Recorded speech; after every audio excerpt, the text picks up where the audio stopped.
If you reinvested that, it will be around 5.1 million. 100,000 na yun will be 180,000 na. Parang nagdoble na dahil sa impact ng inflation. Asset is based sa Ireland, hindi ka mai-imposean ng 40% estate tax. Ang laki na mga missed opportunities for those people who kept trying to go in and out of the market. Meron tayong data na mas matanda pa sa akin. Ang laki pa rin ng impact ng fees. Kaya the lower your fees, the better. Kasi the moment na magkaroon ka ng mismatch, then most likely mawawala yung pera mo. Hindi nila mabit yung index. Professionals to, mga tao na trained, binabayaran para bantayan ng markets. Meron pa ring risk na involved sa MP2 kaya hindi ako mostly nag-invest doon. Hey! This is Kuya Jay and welcome to today's episode of Pera and Purpose Podcast, a show about money and meaning.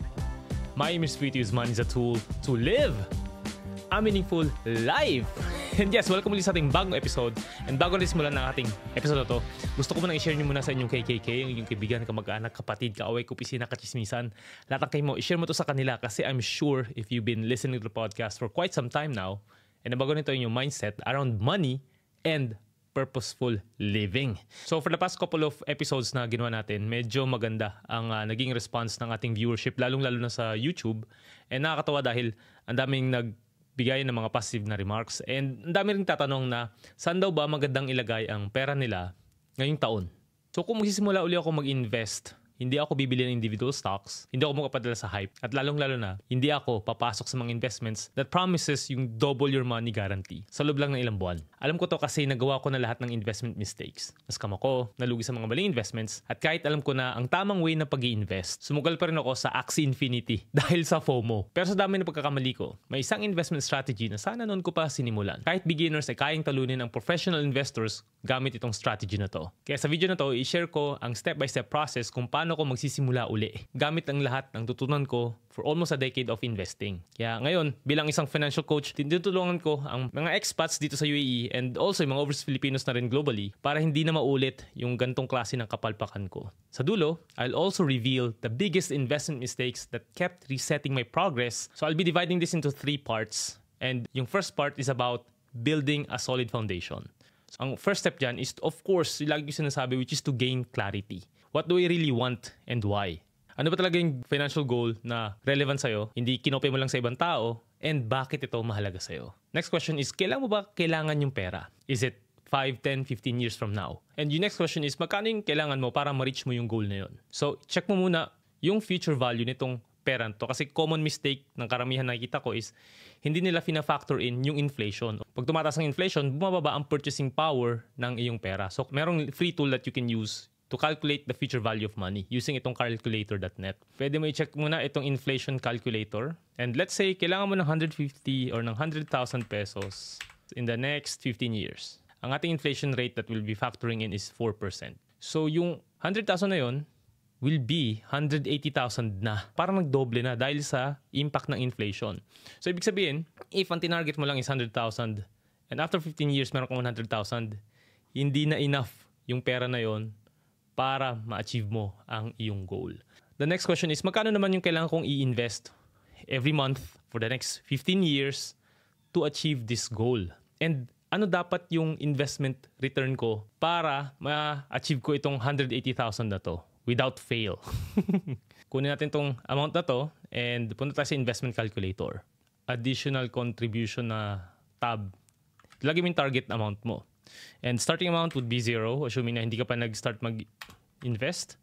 And dahil 15 years siya, we can expect a 7% na minimum return dahil long-term na ng ating investing. So, Kuya Jay, kailangan ko ng close to 600 per month for the next 15 years na naka-invest at a return of 7% para ma-reach ko ang aking 180K na target. Ganun lang siya kasimple. At least alam mo na, di ba? Clear sa'yo kung magkano kakailanganin mong i-target and alam mo rin kung magkano yung dapat mong itabi. Pero hindi enough na alam mo yung numbers mo dahil the next question there is, ano yung vehicle for me to get there? And before you get to the vehicle, kailangan alam mo muna yung iyong risk tolerance and capacity. Ang risk tolerance talks about yung psychology mo. And yung capacity means yung iyong financial situation para mag-take ng risk. Merong magandang investor questionnaire ang Vanguard to help you assess kung ano ba ang iyong risk tolerance. Madali lang siyang gawin. Another thing is, yung capacity mo to take risk, usually kapag tumatanda ka na, ang expectation dyan is dapat pababa ng pababa ang risk na kinukuha mo. Kasi you are getting weaker, yung income mo may not be the same habang ikaw ay nasa retirement na, nagdi-degrade na most likely ang iyong skills, and mahirap nang mabawi ang mga losses kapag ka ikaw ay medyo senior na. Kaya when you are younger, it's much suggested na you can take more risk kasi kahit sabihin mo na mawala yung iyong business or malugi ang iyong investment, kaya mo pa rin bawiin ang iyong losses kasi you still have your youth, your energy, and most importantly, you still have your time. Okay, so next steps sa pagbibuild ng ating financial foundation is to get your finances in order. So itatrack ko ang aking net worth, ang aking income, and aking spending para alam ko kung ano yung aking starting point. If I want to go somewhere, then I need to know where I am currently at, diba? So baka mayroon ako mga assets that I can use to help me na ma-achieve yung goals ko faster. Kaya maganda na you are really tracking your net worth, yung income, and also how you spend. Kasi how you spend, doon mo malalaman kung ano yung mga pinaprioritize mo. And merong magandang tool na bagong-bago siya dito sa UAE. So if you are in the UAE, then I suggest na you download this. Pangalan nitong tool na to is Myne, spelled as M-Y-N-E. It automates yung pagtatrack ng iyong net worth and also yung iyong spending. And ang gusto ko sa platform na to is naglagay sila ng estate planning. First time to na sa dami ng mga budgeting and net worth tracking app na ginamit ko, ito lang yung naglalagay ng estate planning. Ayan o. Makakakuha ka ng will, trust, or foundations. And also, kaya niya i-track yung performance ng iyong investments. Meron ka mga investment brokerage accounts and yung mga bangko automatically nasi-sync. Hindi mo na kailangang manually i-track dahil sa experience ko, lalo na sa mga clients ko, no, very discouraged sila na mag-track ng kanilang expenses and ng kanilang net worth kasi nga sobrang tedious niya. Ang dami nilang accounts and Excel sheet na minamanage, and dahil nga manual ang kanilang approach, hindi na nila magawa to consistently. And kahit ako, sometimes, I'll be very honest na hindi rin ako regularly nakapag-update ng aking budgeting app, lalo na kung manually siya. Maganda ito dahil it eliminates yung extra time that you will use, or extra friction pagdating sa iyong personal finance. Currently, it's free. And another good thing dito sa platform na to is, nakausap ko yung may-ari, kaya nilang ilagay ang mga banks sa Pinas. And I'm thinking na isa itong magandang platform na pwedeng dalhin sa Pilipinas in the future if once na mag-succeed na sila dito sa UAE. Kaya I'm really bullish dito sa platform na to. Ako, ginagamit ko na siya right now para matrack ang finances namin mag-asawa. So yeah, it's something that you can also try. Overseas Filipino ka ba who wants financial security for you and your family? You're earning well and managing your money wisely, pero are you making the most out of it? You've worked hard to get there. Now, let's make sure your money is working just as hard for you. Book your free clarity call today and gain confidence to secure your financial future. Nandyan yung link sa description nitong episode na to. Part of getting my finances in order after matrack ang aking net worth, income, and spending is to pay off debt. Maliban sa mortgage, okay? Kasi mahaba yung matagal yun masyado to pay it off. Usual na investment return ng investment mo sa stock market can be around 7 to 8% for 10 years na mahigit na investing. And if ang binabayaran mo na interest sa credit card mo is almost 30% per year, then di ba, lugi siya. Pero kung nyari, meron kang mortgage nga na ang loan mo lang o binabayaran mo lang is nasa 3% per year, then okay lang siyang bayaran consistently dahil ang returns naman ng global stock markets kaya niyang bawiin. Kaya itong mga debts na to are manageable dahil hindi naman ganun kalaking interest. Pero again, if you have debts other than your mortgage, maganda na, eliminate mo na siya at the soonest possible time bago ka mag-start na mag-invest. And another thing na you can do to get your finances in order is to set up multiple accounts. Okay? Hindi lang isang salary account yung dapat meron ka. Meron ka rin dapat na account for your spending, saving, and investing. Dahil hindi mo dapat paghalu-haluin itong mga accounts na to. And it is a pinaka cardinal sin. Cardinal sin talaga yun. No? Yung saving is kasabay nasa isang account with spending, kaya lagi mo nagagalawang yung savings and wala kang naiipon towards the end of the month. Lalo na yung investing account is nakalink din, or yung bank mo has a feature where you can invest, then madaling mag-withdraw ng funds pag na-tempt ka na mag-withdraw. Kaya maganda na hiwalay ang iyong brokerage account sa iyong savings and spending account.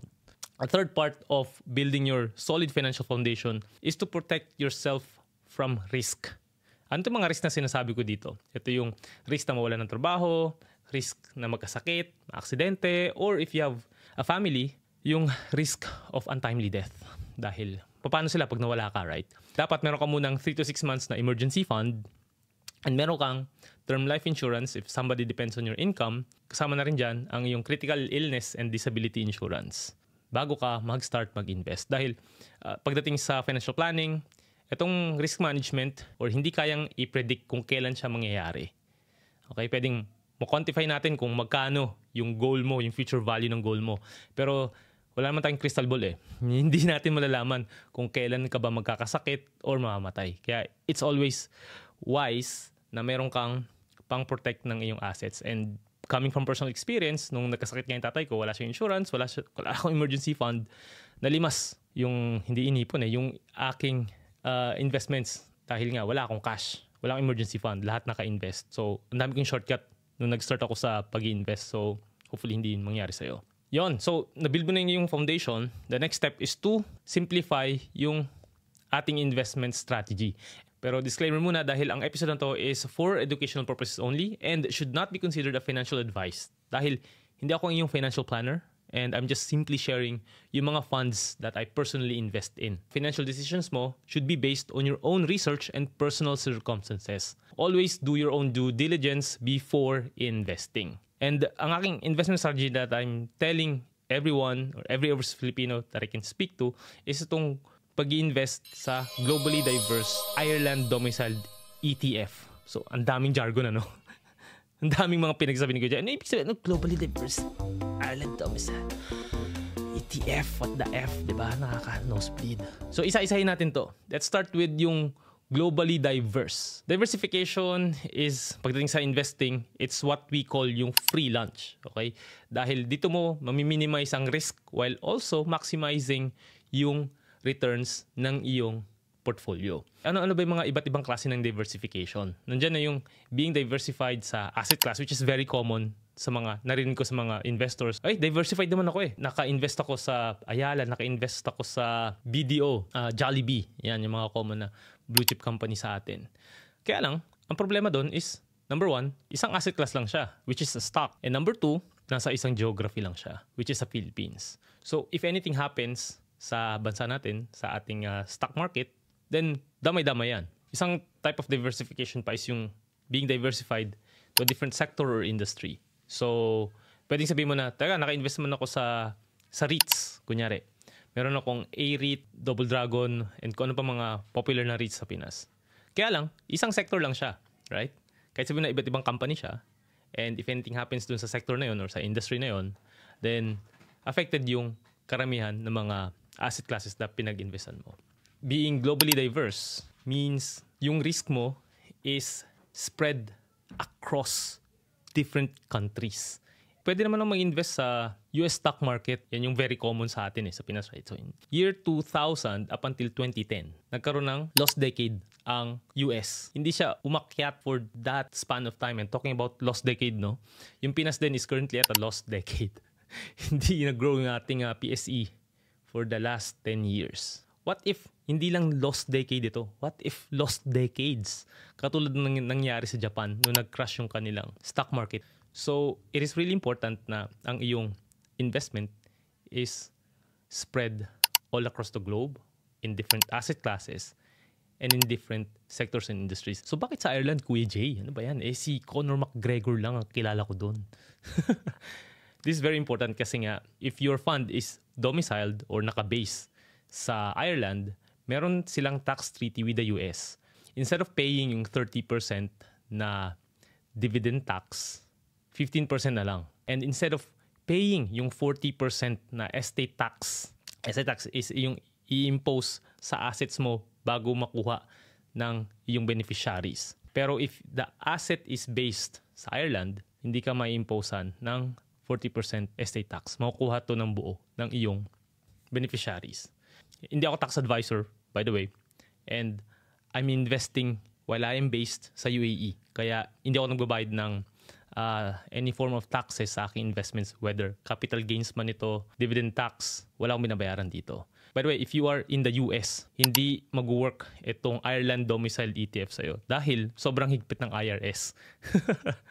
Ipipenalize ka nila if they know na you are investing dito sa gantong klase ng asset class. Kaya might as well mag-invest ka lang dyan sa fund na available dyan sa US. Meron din naman ng mga US domiciled na mga funds that will allow you to invest internationally and hindi lang sa mga assets or companies na based sa US. And again, it's still better to approach a tax advisor na expert dun sa domicile na kung saan ka naka-base or lalo na if you are a US citizen. And kung nasa Pinas ka naman, ang pag-file ng taxes is manually mong i-declare sa BIR pag nagkaroon ka ng capital gains.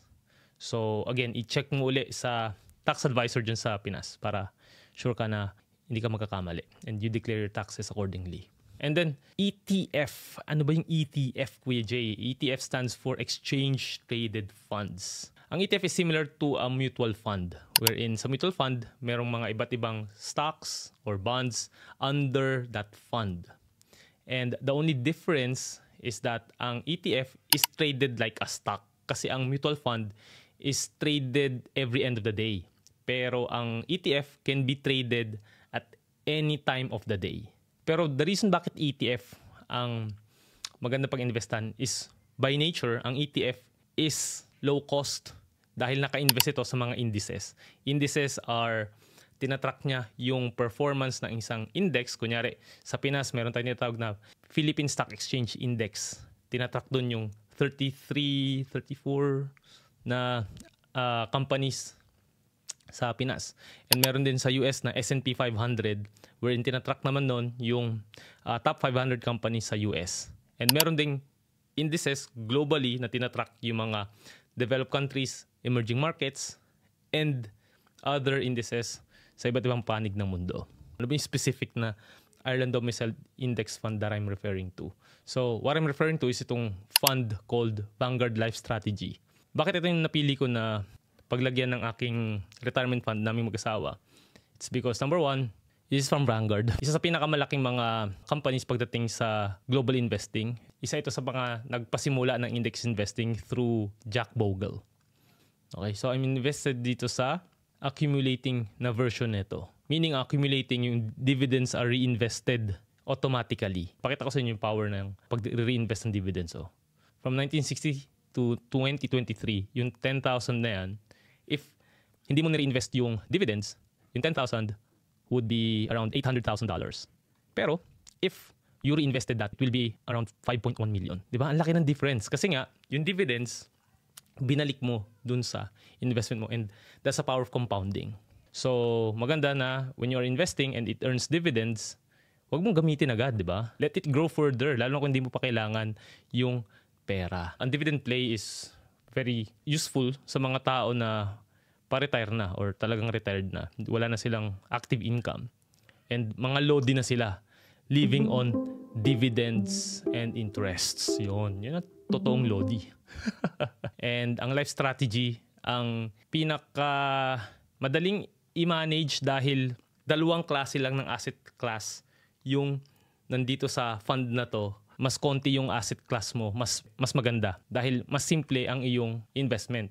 So ito yung website ng Vanguard wherein pinapakita nila yung performance ng bonds and stocks from 1926 to 2022. So close to 100 years na performance. And ito yung reason kung bakit mas preferred kong mag-invest sa dalawang klase lang na asset class na to. It's because meron tayong data na mas matanda pa sa akin or sa iyo, di ba? Although kahit sabi mo na yung past performance doesn't guarantee yung future returns, pero at least if we have evidence na talagang matagal na klase ng performance, at least there's a bit of confidence na most definitely ganito lang din yung range ng performance na makukuha natin.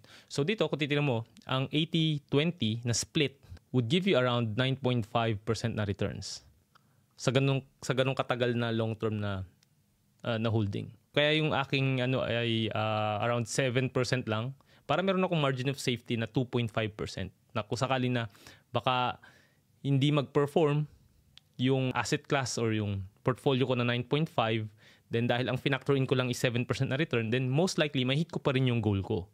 Pero kung mag-perform siya ng more than 9 or 10%, then di ba, may bonus pa akong. Common na mistake ng mga hindi pa familiar sa investing, well, I think hindi siya mistake, but common practice lang siya na doon lang tayo lagi sa bagay na hindi ganun ka-risky. Kaya lang, if you put yung asset mo na 100% bonds for the next 15 or 30 years, then hindi mo ma-maximize yung returns. Kaya I think isa itong very important na information para ma-maximize mo ang potential returns ng iyong portfolio and ma-reach mo ang goals mo much faster. Balikan ko itong details nitong life strategy, no? So kung titignan mo ang kanyang TER, ang kanyang total expense ratio, 0.25 lang per year. Diba? So sobrang baba. Unlike yung mga actively managed funds na barely can beat the market. So full replication means kung ano yung laman ng index, yun talaga yung kanyang kinokopya. And ang kanyang fund size is 627 million euros. So medyo liquid siya. Madali siyang i-trade, ibig sabihin. Unlike yung ilang mga asset classes na konti lang yung trade. So kung kailangan mo ibenta yung asset mo, madali mo siyang mabebenta. And kung gusto mo bumili, madali din siyang mabibili. And yung holdings niya is at 14,571 na companies. So imagine mo, no, naka-invest ka kunyari sa PSEI ka lang naka-invest sa index natin, it's just 33 companies. Hindi pa siya ganun ka-diversified. Ito ay you hold 14,000 companies. So titingnan mo, in different countries, so US, and the rest is in Japan, UK, China, and spread across different parts of the world. And in terms of sectors, diversified din siya. And kung tatanong mo siguro ano yung performance niyang fund na yan, mula nung na-open itong fund na to noong 2020, ang kanyang returns is at 44% lang naman. Diba? So mo pwedeng kitain yan. And yung sa akin ay currently at 20% yung returns ng aking portfolio. Now, you'll be saying, mas malaki pa rin ang returns ko kung nag-invest ako sa S&P 500 globally. I mean, directly sa US. Yeah, oo. Pero again, yung risk of not being diversified, yung kalaban mo doon. Kaya ako, I will always invest dito sa fund na to dahil hindi ko alam kung ano pwede mangyari sa US. Ang daming mga tariffs right now na pwede maka-impact sa US stock market. Kaya I'd rather be investing and put my eggs sa buong mundo. Okay, hindi lang sa isang country. And the reason bakit maganda itong fund na to is because yun nga, dahil passively managed siya, ibig sabihin mababa ang kanyang cost. Dito sa NerdWallet na website, meron silang tinatawag na mutual fund calculator. So let's say you're investing 1,000 muna. And you'll be investing 12,000 per year. And ang time horizon mo is 15 years ulit. And ang ating expected na return is 7%. And ito usually sa mga actively managed fund, ang mga fees nila, sabihin mo na sa 3%. So tingin mo magkano kikitain mo net of fees. Ang ending value mo dapat is around 325,415. Kaya lang, dahil sa fees, umabot siya ng 73,000. And ang total lang na makukuha mo is around 251,695. Pero kung ang fees mo is, say, 1%, magkano kaya makukuha mo? Diba? Ang laki ng difference. And the good thing with low-cost index funds is below 1% ng kanilang mga fees. Kaya ang rule ko sa investing is always make sure na babayaran mo lang pagdating sa fees is maximum 1%. And if you are investing sa mga actively managed na mutual funds, then you are being ripped off. Yung iba, I think sa Pinas ang iba is around 2% eh. So, ayun ang laki pa rin ng impact ng fees. Kaya, the lower your fees, the better. Kaya make sure na you check yung prospectus ng fund na pinag-investan mo para malaman mo ang kanyang TER or total expense ratio. Dahil doon mo malalaman if malaki ba ang sinisingil nitong fund na to. Unfortunately sa Pinas, malalaki talaga ang funds, ang mga fees ng mga funds. Dahil nga, hindi ganun ka-accessible ang global markets for Filipinos. Kaya medyo stuck tayo kung ano lang ino-offer sa atin. Pero if you have a choice, you have the capacity to invest globally, then might as well do that. And if you're just starting out, then it can be really a challenge. Pero you can probably go for yung mga platforms that will allow you to invest fractionally. Hindi mo kailangan bilhin yung buong share price nung isang global index. I'm investing through Interactive Brokers eh. Kaya I have access dun sa fund na I'm telling you. And the good thing with investing in ETF is madali siyang i-maintain. Sobrang simple yung allocation niya. It's just stocks and bonds generally. And what you can do there is you can buy and hold forever until you decide to sell your asset the moment na you reach your financial goal. And another thing that you can do to help you easily maintain your portfolio is to automate your investments. So if there's a way for you to connect your bank and automate yung pagta-transfer once you get your salary and then directly dun sa brokerage account mo, then that's better, diba? It can help you build wealth passively. Or hindi mo na kailangan dagdagan ng friction na, teka, pag-isipan ko pa ba mag-invest ba ako ngayong month? Hindi, automatic na yan. Para siyang tax na nilagay mo para sa'yo, no? And make sure na you are invested continuously. What about Kuya Jay, yung Pag-ibig MP2? Di ba ang ganda nun? Tax-free, walang management fee. Maganda siya. And I would say if I'm to invest sa Pinas, ito lang talaga yung paglalagyan ko ng pera. Sobrang ganda ng returns niya, ng dividends niya pala. Sorry, hindi returns. Nag-declare sila ng 7.1%, right? So, mataas. Mataas yun. And ang galing na nagmamanage nung fund na to. I hope I can bring them sa program to discuss further how they're doing it. Kasi sila ang sikreto ng success nitong MP2.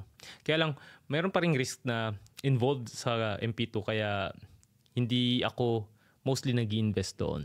Ang pinaka-reason ko for that is hindi siya diversified enough. Ang MP2 is heavily reliant sa housing loans and fixed income investments. Well, ganun naman talaga ang nature ng mga bonds. Hindi talaga siya designed to take on risk or to invest sa stock market. And another thing is, yun nga, nasa Pinas lang talaga siya. If anything happens sa Pinas, if mag-default ang mga nangutang, for the longest time na nandiyan na yung MP2, naging magaling yung pag-collect nila and yung mga humihiram naman nagbabayad naman talaga on time. Merong risk pero it's very low. In my view, it's very low. Hindi siya ganun kalaki. Ang talagang magiging risk mo lang if you are fully invested sa MP2 is paano yung mga future na magmamanage nito, di ba? Paano kung maging kurakot sila? So nasa kamay nila ang retirement mo, di ba? Ang success and failure ng finances mo. So doon mo nilalagay ngayon yung future mo sa kamay nila. And another thing na risk din is, alam ko na government-backed ito based sa law, pero what if magbago yung policy in the future? Yung mga tawag dyan is yung mga government policy risk na hindi mo rin controlled, right? So it can affect yung dividends and it can affect how the fund is being managed and even yung mga withdrawal rules, pwede rin yung magbago. So yan lang yung mga risks na nakikita ko pagdating sa pag-invest sa MP2. Pero other than that, sobrang galing ng MP2. Meron akong client na meron siyang 12 million, naka-invest siya sa MP2 and nakapag-retire siya early because of the returns na binibigay ng MP2. So, galing. Sana talaga magtagal pa yung MP2. Pag yung mga risk na minention ko, hindi siya dapat mangyari. Okay? Pero it's worth mentioning kasi nga, again, I want to inform every investor sa mga risks involved sa mga investments na papasukin nyo. And of course, yung investment na I'm showing you right now, itong mga globally diverse ETFs, meron pa rin siya talagang risks. Lahat naman ng investment ay risks eh. And andyan na yung currency risks dahil ako, naka-invest ako sa euro. If bumaba yung value ng euro against sa dollar, then it can affect my purchasing power ko pagdating sa pagbili nitong asset class na to, right? Although yung kanyang mga holdings, invested or ang currency na ginagamit ng mga yan is USD. Pero yung pagbili ko nung asset class na yun can be affected if bumaba yung value ng euro against the dollar. And then meron pa ring market risks dahil like what I said kanina, no, if majority pa rin ng fund is nasa US, so ano maging impact ng tariffs? Pwedeng it can be good, it can be bad sa stock market nila and it can affect yung pricing ng and performance nitong entire ETF. Pero the good thing nga, dahil nga it's globally diverse, is nami-minimize niya. If anything happens dun sa US, then most likely meron pa rin ilang countries that can make up for those losses. And then meron din platform risks dahil what if yung brokerage na pinaglalagyan ko ng pera mag-shutdown eventually, di ba? So, paano yung pagta-transfer ng assets, paano yung mga payments, paano ko ma-withdraw yung pera, yan yung mga risks involved. Kung mag-invest ka from the Philippines, baka i-shutdown din ito ng SEC natin. Kasi nga, they are doing their best to protect our investors. Dahil parang, ano ba mga na-shutdown recently? Binance and eToro. Oo. So, yan yung mga risk even in doing this. Kaya I really hope na ang Interactive Brokers is something that they do not shut down kasi trusted naman ito across different countries. Regulated siya sa UK, I think even sa Australia, Hong Kong, and dito sa Dubai meron na rin silang office. So, highly vetted itong platform na to, and ito rin yung ginagamit ng mga kakilala ko na non-Filipino investors na been doing it for the last how many years na, investing decades na sa Interactive Brokers. Dahil yung IBKR, Interactive Brokers, ang pinaka mababa when it comes to the fees. And medyo kailangan lang ng learning curve, pero sobrang low fees lang niya and worth it aralin na tong platform na to kaysa magbayad ng malaki sa mga actively managed funds. Diba? So, yun yung mga dapat nating i-consider. Okay, so ano naman yung mga mistakes na I was saying kanina, Kuya Jay, diba?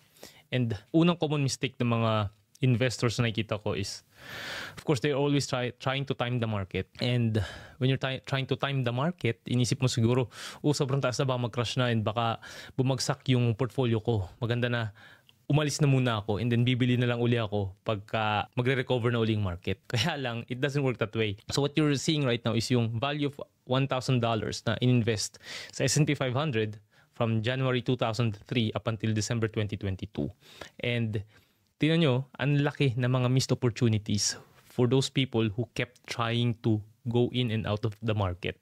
Yung isang tao na nag-invest, hindi niya inalis yung pera niya, yung 10,000 niya, for that entire, ilang years ba to? 18 years or 19 years. Yung 10K niya naging 64,000. Dun sa tao na na-miss yung 10 best days, nag-drop agad to 29,000. For those na na-miss yung best 20 days, 17,000 na lang. And yung naka-miss out dun sa 60 best days ng S&P 500, yung 10,000 nila naging 4,000 na lang kasi nga they keep trying to time the market. So anong lesson dito, di ba? Never time the market. Yun lang yun. You'll never know kung ito bang ngayon na nandun ka na ba sa pinaka-peak ng market. May magandang inatanan akong event dito sa Dubai recently, no, na ang speaker was si Andrew Hallam, yung author ng book na I was telling you, yung Millionaire Expat. And he's been investing for the last 37 years. Since 1989. Grabe. So, shinare ni Andrew dun sa talk niya na yon na markets hit all-time highs 67% of the time. So, normal lang siya na if you think you are at the peak, normal lang yan, di ba? And most likely, baka tumaas pa yan. And ito nga, nilagay niya nga dun na yung $100 mo, if you've invested in 1926, can be 85,000 today. So, you need to stay invested. Ito nga yung advice niya. Stay invested, you ignore the noise, and you keep it simple. So, paulit-ulit yung message ko dito sa episode na to on how you should do your investing. Diba? Ang very common nga is we love chasing trends. Ang mga makikita mo na balita sa headlines, yung mga funds na nag-perform last year. Let's say, may nakita ko sa YouTube na pinopromote nila yung isang fund na nag-perform ng 21% last year. Pero again, yung past performance na yun doesn't guarantee mga future returns. And pag chinek mo yung fund history, lahat, or hindi man lahat, pero majority of the performance in the past, hindi naman nabit yung market or yung index. Nabit niya lang, I think, once or twice dun sa term ng fund na yun. Kaya it's important na you learn to read itong mga prospectus that I was sharing yung kanina para maintindihan mo na ano ba yung impact ng fees and ito bang fund na to is actively managed or not. Kasi in most cases ang mga ibibenta sa iyo na fund dyan sa Pinas or kung saan ka man naka-base right now, most of them are actively managed. Kasi those people selling you those funds are earning commissions out of you. Kaya it's important na you be informed pagdating sa mga ganitong klase ng investing. And one thing I learned as well sa investing, no, investing is something that you buy. It's not something that is sold to you. Magkaibang bagay yun. Ibig sabihin, ikaw mismo yung kusang naghahanap ng investment na papasukin mo. And hindi siya basta-basta lang na ibebenta lang sa'yo. Ang weird, no? Pero parang natutunan ko to sa insurance eh. Parang people don't wake up thinking that they wanna buy insurance. Kaya insurance is something that is sold. It's not something that is bought. So, ganun na rin sa investing. Wala naman nagigising the next day na, gusto na mag-invest, right? Hindi naman ganun yun eh. Siguro, you came to this video randomly and you thought, siguro dapat na mag-invest. And that's the time na you should start learning how to invest. Kasi isa rin sa mga common mistakes is nag-invest ka lang because may nakita ka or na-target ka ng isang advertisement sa YouTube probably na mag-invest dito sa isang fund na to. And you thought na, hey, kikita ako, yayaman ako agad through this fund. No? Wealth is built over time, not overnight. Okay? Kaya, long-term dapat ang ating mindset. And another mistake that I can see sa mga investors is yung pagkukumingle ng funds. Yung kanilang retirement fund is nakahalo dun sa education fund ng anak nila or nakahalo dun sa isang vacation na gagawin nila in the next 5 years, which is wrong kasi pagka lahat yun magkakasama sa isang fund and nag-withdraw ka ng pera doon sa fund na yun, then most likely kakapusin ka na sa iyong retirement. Nangyari to sa isa kong client na sabi niya, ang dami kong pera, mayroong 1.8 million na cash. Kaya lang doon sa 1.8 na yun, ang gusto pala nila is bumili ng isang condo ng isang villa dito sa Dubai. And tinanong ko, sige, nasan yung education fund niyo? O sige, dinidak. Teka, wala pala, hindi pala enough yung pera namin. Kasi nga, nandun sila sa isang fund. So, dapat talaga nakahiwalay siya. Isa pang common mistake na nakikita ko palagi is yung mismatch between the goal and the asset. So, ito nakikita nyo right now are the 3 common time frames pagdating sa goals and investing. So, dito sa taas, andun yung goals, gitna yung time frame, and nasa baba yung asset class. So, kunyari, ang goal mo is less than 3 years, meaning short term siya. So, dito mo kailangan ng cash lang. Hindi mo dapat ini-invest yan sa stock market, dahil most definitely baka dahil nga sobrang volatile ng stock market mawala yung pera na kakailanganin mo for your short-term goal, diba? What if you're building an emergency fund and nilagay mo siya sa stock market? I remember may isang ahente dito, real estate agent na kasama ko sa bahay nun, na binibenta na ako ng condo. Sabi ko, paano wala pa akong cash? Paano pag nagka-emergency ako and wala akong cash? Ang sabi sa akin is, hindi, madali ibenta yan. Pag kinailangan mo na yung pera, i-flip mo lang yung condo mo. Parang ganun kadali, no? Hindi niya naintindihan na yung real estate is an illiquid type of asset na hindi mo basta-basta mako-convert into cash. Kaya, itong simple slide na ito can help you na maging guide para piliin ko ano ba yung decent na asset class para sa iyong goal. So, kunyari, ang goal mo is retirement, diba? Hindi mo ilalagay sa cash yan kasi nga alam mo na ang returns lang sa cash close to nothing. Kung nasa high yield savings account yan, nasa 4% or 3% lang yan. So dapat nandun ka sa ang exposure mo is more on sa equities. If you have yung time frame mo is matagal. Kaya lang iba, no? Retirement, pero in the next 3 to 5 years na lang. So hindi rin dapat dito yon. Hindi rin dapat sa equities. Again, dapat yung goals mo, yung time frame and your assets should match. Hindi pwedeng may mismatch dyan. Kasi the moment na magkaroon ka ng mismatch, then most likely mawawala yung pera mo. Common mistake pa rin, nag-i-invest tayo sa mga actively managed funds. Gusto ko pa itong SPIVA, aka yung Standard & Poor Index versus Active. Tignan mo, sa US, 89 or close to 90% ng mga funds doon na actively managed underperform yung mga passively managed funds, yung mga indices, yung S&P 500. Sa ibang parts sa mundo, let's say sa mga Filipinos na sa Canada, 93 ang hindi makabit ng index. Sa mga nasa Europe, mga nasa UK, most likely, 92. Hindi nila mabit yung index. Actively managed to, mga professionals to, mga tao na trained, binabayaran para bantayan ng markets. Sa Australia naman, ganun din, 82%, 10 years nila mabit. And dito sa Middle East, ganun din, close to 90%, hindi nila mabit yung index. So bakit mo pa kailangang maglagay ng pera sa actively managed? Bakit kailangan mong ibigay yung pera mo sa mga fund managers na can never beat yung mga indices? Parang tanong ko dyan is, babayaran mo ba isang barbero ng sobrang laking pera, dodoblehin ba yung bayad sa kanya if alam mong hindi siya magaling gumupit? Definitely not, right? So, hindi worth it maglagay ng pera sa mga actively managed funds. Paano mo laman kung actively managed to? I-check mo yung mga fees nila. And commonly, ito yung ini-offer din ng mga insurance agents dyan sa Pinas or kahit sa part ng mundo. Anyone who's selling a savings program, education fund man yan, retirement savings program man yan, RSP, aka RSPs, those are actively managed funds. Kaya mabuti na aralin mo to and maintindihan mo kung gaano kasimple ang pag-i-invest by yourself so that you avoid yung mga fees and yung mga losses na na-experience ng mga other investors by investing through those kinds of funds. Okay. Sobrang haba na naman ang episode na to. Hindi ko lang po paano ko to i-edit. Grabe. And quick recap lang sa aking diniscuss dito sa episode na to. Na if I'll be investing again, I'll do 3 things, okay? I'll build a solid foundation by gaining clarity, managing my risks, and getting my finances in order.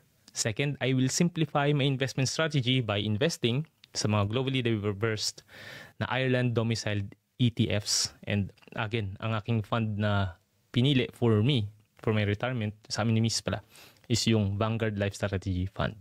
And lastly, is to avoid itong mga common mistakes na minention ko, like you need to stick to long-term investing. You'll have to separate your different investment funds or savings funds and avoid high cost and speculative investments, lalong-lalo na ang mga actively managed funds. So yan lang. Yan lang ang aking strategy that helped me simplify and effectively build long-term wealth. So, it's your turn, di ba? Ano ang mga investment strategy na sa tingin mo is worth it, na gusto mong itry? And meron ka rin bang mga mistakes na ginawa in the past? Share mo dito sa comment section na itong ating video. If you learn more about investing or gaining clarity and control sa finances mo, hope you can subscribe sa aking YouTube channel. And if you want to have a coaching session with me, message nyo lang ako. Dyan, meron akong clarity call dyan that you can go to para you'll get to learn more about how it works. That wraps our episode for today. But before I let you go, I hope we can listen to the episodes of Pera and Purpose Podcast on Spotify, Apple Podcasts, and other podcast streaming platforms. Muli, ito si KJ, telling you to prosper with a purpose. See you sa next episode. Bye-bye!